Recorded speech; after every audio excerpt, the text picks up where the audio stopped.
श्री शिवाय नमस्तुभ्यं भक्तों। जय श्री कृष्णा। स्वागत है आपका हमारे YouTube चैनल प्रियंका शास्त्र ज्ञान में।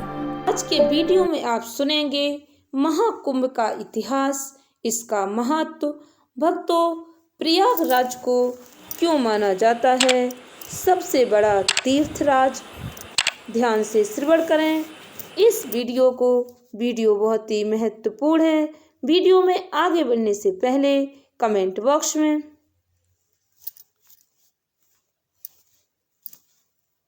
आज के वीडियो में आप सुनेंगे महाकुंभ का क्या महत्व है, महाकुंभ की शुरुआत कैसे हुई, प्रयागराज को तीर्थराज क्यों कहा जाता है, वैश्विक संस्कृति का महापर्व क्यों कहा जाता है, महाकुंभ का क्या इतिहास है, स्कंद पुराण वाल्मीकि रामायण में क्या वर्णन मिलता है। वीडियो में आगे बढ़ने से पहले कमेंट बॉक्स में पूर्ण श्रद्धा भक्ति के साथ हर हर महादेव, जय श्री कृष्णा अवश्य लिखें।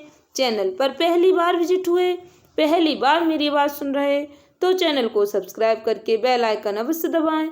इससे हमारे वीडियो के नोटिफिकेशन सबसे पहले आप तक पहुंचे। धार्मिक ग्रंथों के अनुसार ऐसा माना जाता है सबसे पहले कुंभ का आयोजन राजा हर्षवर्धन के राज्यकाल में शुरू हुआ था। भक्तों उस समय ह्वेनसांग चीनी यात्री ने अपनी भारत यात्रा का उल्लेख करते हुए कुंभ के मेले का आयोजन का वर्णन किया। इसके साथ ही भक्तों राजा हर्षवर्धन की दानवीरता का भी उसने वर्णन किया है।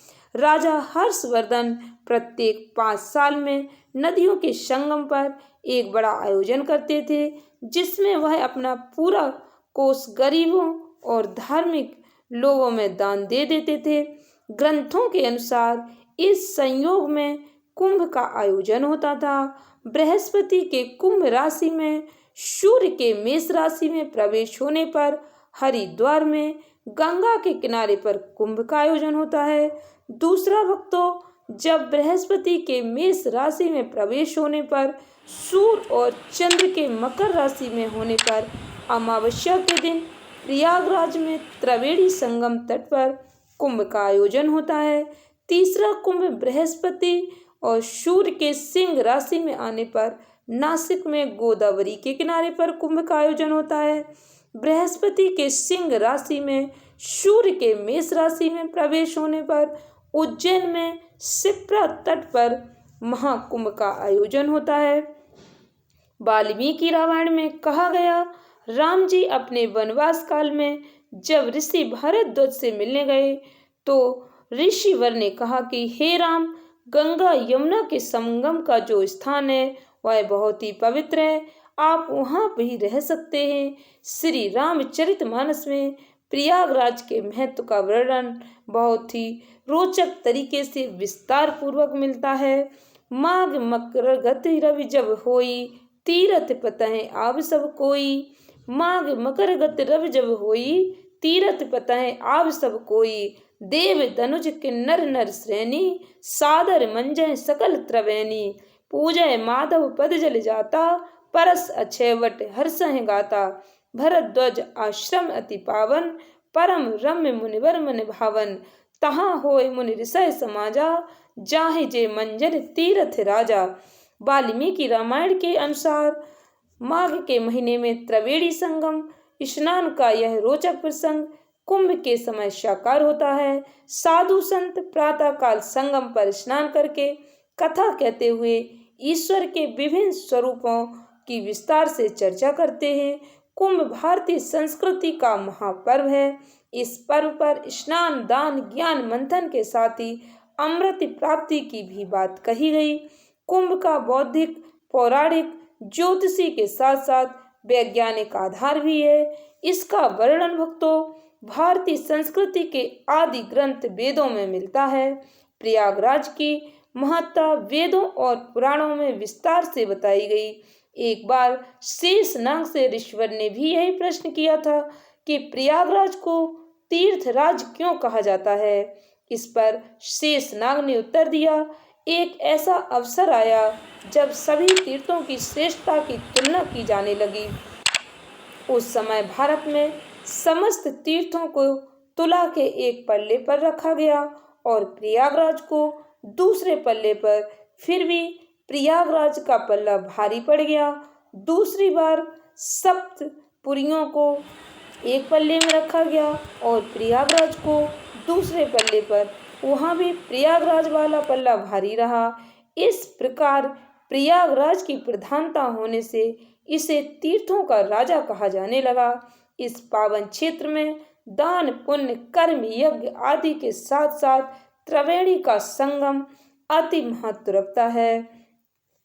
भक्तों, रामायण के अनुसार यह संपूर्ण विश्व का एकमात्र स्थान है जहाँ पर तीन तीन नदियाँ गंगा, यमुना, सरस्वती मिलती हैं। यहीं से अन्य नदियों का अस्तित्व समाप्त होकर आगे एकमात्र नदी गंगा का महत्व शेष रह जाता है।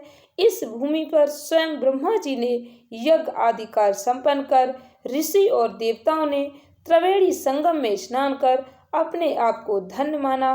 मत्स्य पुराण के अनुसार भक्तों, धर्मराज युधिष्ठिर ने एक बार मार्कंडेय जी से पूछा, ऋषिवर यह बताएं कि प्रयागराज क्यों जाना चाहिए और वहाँ संगम स्नान का क्या फल है। इस पर मार्कंडेय जी ने उन्हें बताया, प्रयागराज के प्रतिष्ठानपुर से लेकर वासुकी के हृदयों पर्यंत कम्बल और अश्वतर दो भाग हैं और बहुमूलक नाग है। यही प्रजापति का क्षेत्र है जो तीनों लोकों में विख्यात है। धार्मिक मान्यताओं के अनुसार यहाँ पर स्नान करने वाले विभिन्न दिव्य लोक को प्राप्त करते हैं, उनका पुनर्जन्म नहीं होता। पद्म पुराण में वर्णन मिलता है, यह यज्ञ भूमि है, देवताओं द्वारा सम्मानित। इस भूमि में यदि थोड़ा भी दान किया जाता है तो उसका फल अनंत प्राप्त होता है। प्रयागराज की श्रेष्ठता के विषय में यह भी कहा गया, जिस प्रकार ग्रहों में सूर्य और नक्षत्रों में चंद्रमा शेष होता है, उसी तरह तीर्थों में प्रयागराज सर्वोत्तम तीर्थ है। भक्तों, प्रयागराज की महिमा अपरंपार है। मध्यकालीन इतिहास में अकबर के दरबारी अबुल फजल ने आईने अकबरी में भी लिखा है कि हिंदू लोग प्रयाग को तीर्थराज कहते हैं। यहीं पर गंगा, यमुना और सरस्वती तीनों का संगम है। कुंभ का महत्व न केवल भारत में बल्कि विश्व के अनेक देशों में है। इस प्रकार कुंभ को वैश्विक संस्कृति का महापर्व कहा जाता है, क्योंकि इसी समय दुनिया के अनेक देशों से लोग आते हैं और हमारी संस्कृति में रचने बसने की कोशिश करते हैं। इसीलिए कुंभ का महत्व और भी अधिक बढ़ जाता है। कुंभ का पर्व प्रत्येक 12 वर्ष पर आता है। प्रत्येक 12 वर्ष पर आने वाले कुंभ पर्व को भक्तों महाकुंभ के नाम से जाना जाता है। इस बार प्रयागराज में कुंभ का जो संयोग बन रहा है वह 144 वर्षों बाद बन रहा है। पुराणों में कुंभ की भक्तों कई कथाएं मिलती हैं।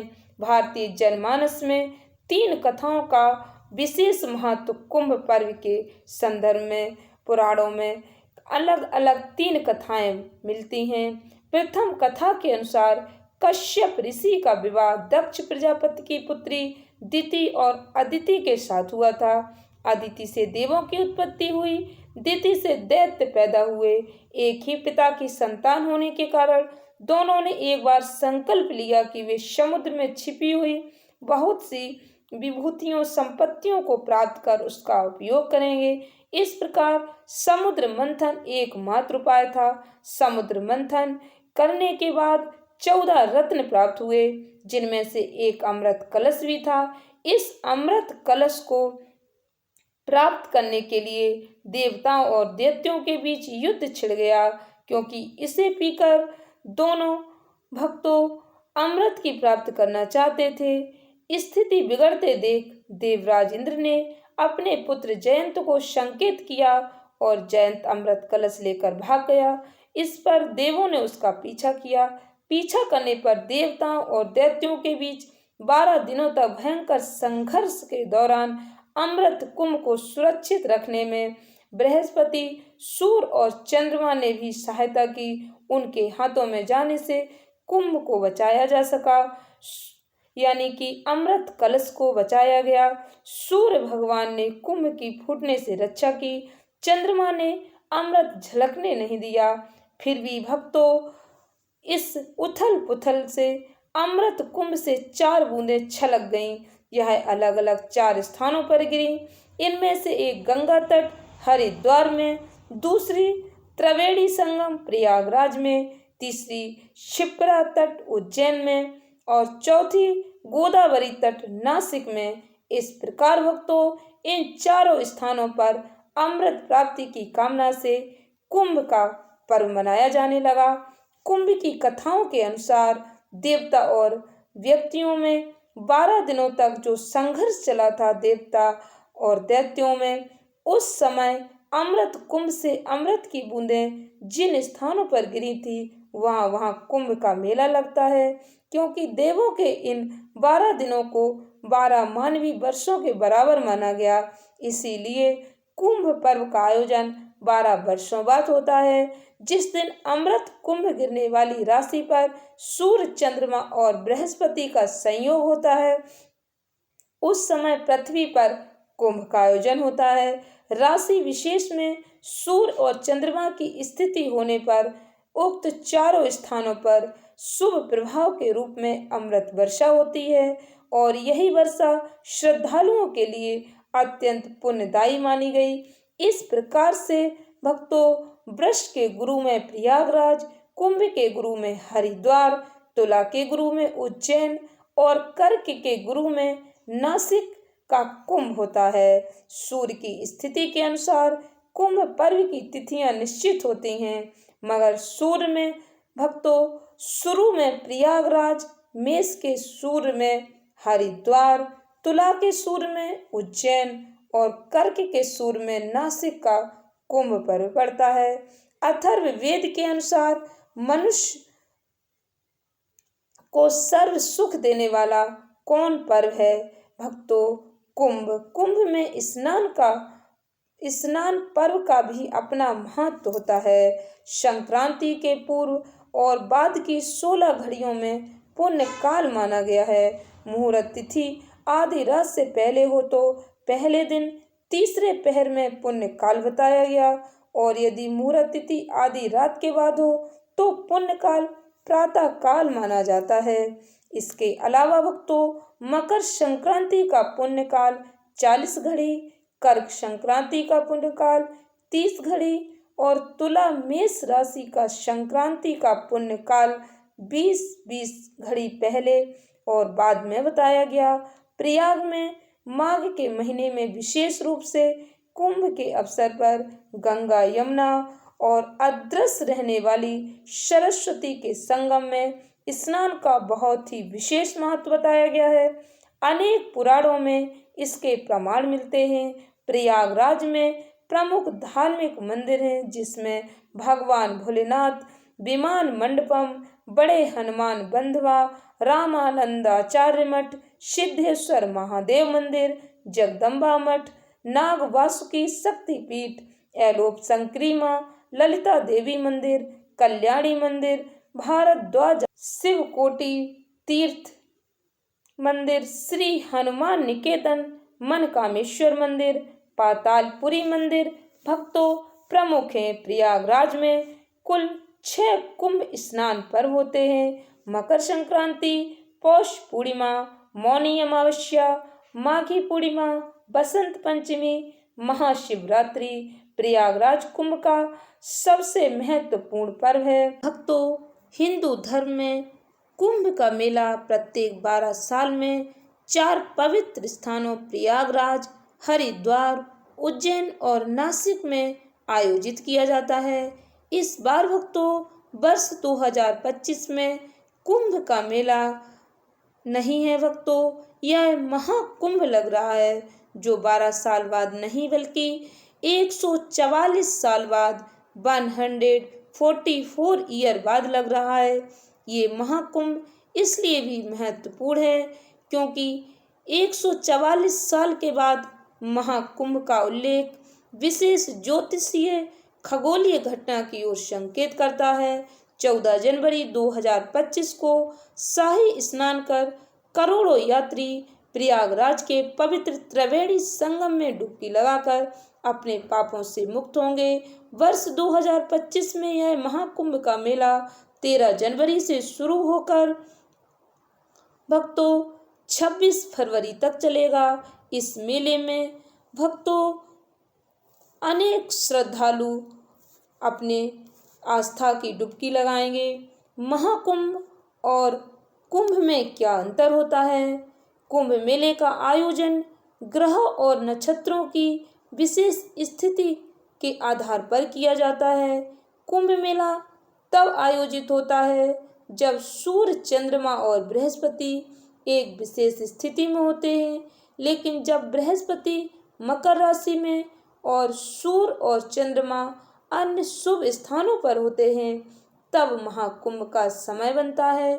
यह संयोग प्रत्येक 144 वर्षों में एक बार आता है। इस दुर्लभ संयोग को विशेष रूप से शुभ और दिव्य माना जाता है। प्रत्येक 144 साल में एक दुर्लभ खगोलीय घटना होती है जो कुंभ मेले को विशेष बनाकर महाकुंभ बना देती है। हिंदू ज्योतिषीय घटनाओं में 12 और 144 वर्षों के चक्र का महत्व बताया गया है। 12 साल के चक्र को एक सामान्य कुंभ मेला कहा जाता है। 12 कुंभ मेलों के बाद महाकाल कुंभ या विशेष महाकुंभ आता है। शास्त्रों में वर्णन मिलता है, महाकुंभ में स्नान और पूजा करने से कई गुना पुण्य की प्राप्ति होती है। इसे देवताओं और ऋषियों द्वारा बहुत ही पवित्र माना गया। पौराणिक कथाओं में अमृत मंथन की कथा में कुंभ मेले का वर्णन मिलता है। यह माना जाता है प्रत्येक 144 साल में अमृत कलश से विशेष ऊर्जा और दिव्यता पृथ्वी पर उतरती है, जिससे यह मेला और भी अधिक पवित्र हो जाता है। महाकुंभ और पुण्य फल। कुंभ मेला और महाकुंभ को मोक्ष प्राप्ति का महत्वपूर्ण अवसर माना जाता है। ऐसी मान्यता है इस समय गंगा, यमुना, सरस्वती और अन्य नदियों में स्नान करने से पापों का नाश होता है, पुण्य की प्राप्ति होती है। साधारण कुंभ मेला प्रत्येक 12 साल में आयोजित होता है, लेकिन महाकुंभ में विशेष पुण्य फल की प्राप्ति होती है।